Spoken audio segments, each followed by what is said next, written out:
Hello. Hi. It's been a little while since we've read together. I am right now, I am between two different libraries.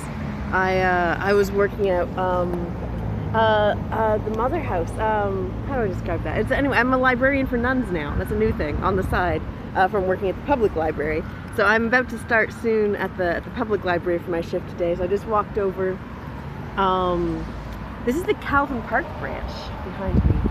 It's maybe my favorite branch of the public library. So today's a day. Oh, there's a siren. I don't know how much you can hear the traffic, but yeah. Anyway, I did want to read a little bit. I've still been reading lots, even though life has been like a little bit. I guess I don't know if chaotic is the right word, but it's been full. So I've taken to keeping my books in a Ziploc bag so that I don't get my water bottle doesn't leak on them. Particularly because when my water bottle leaks in my backpack, it turns things green. So that's going to be part of the story of this copy of this book now. So I just recently read Lilith by George MacDonald. Reread it for my book club. And we had a really good time reading it, a really good time discussing it, and I wanted to read just a little bit of it toward the end.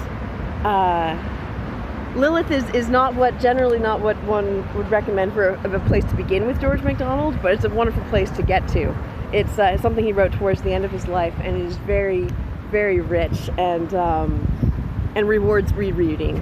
Yeah, so I'm definitely looking forward to continue to reread it throughout my life. And it's a story where the main character loves books.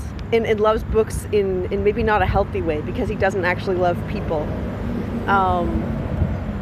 And so that's kind of part of the thing he has to learn, is actually to get past just kind of isolating himself with books and learn to be in community with living people, I think. Among other things. There's a lot of different things going on in this book. Anyway, I'm just going to read one passage of the kind of glorious transcendent ending. Well, there's like a lot that goes on towards the end of it.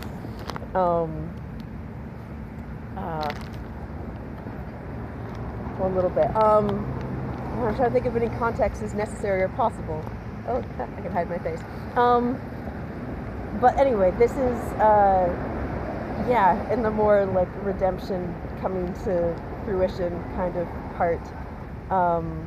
There's a character in this who is a ghost librarian and also a raven and also Adam, and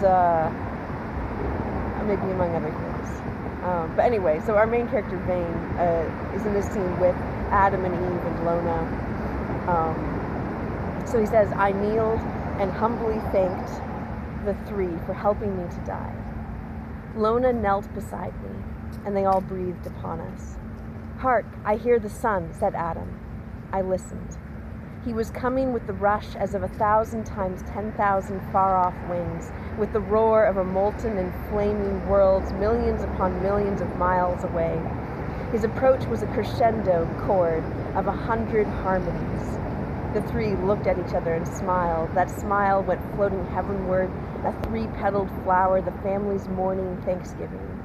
From their mouths and their faces it spread over their bodies and shone through their garments. Ere I could say, lo, they changed, Adam and Eve stood before me, the angels of the resurrection, and Mara was the Magdalene with them at the sepulchre. The countenance of Adam was like lightning, and Eve held a napkin that flung flakes of splendor about the place. A wind began to moan in pulsing gusts. You hear his wings now, said Adam, and I knew he did not mean the wings of the morning. Anyway, it's kind of hard to find a stopping place, but I will stop there. And hope to read something with you again sometime. All right, bye.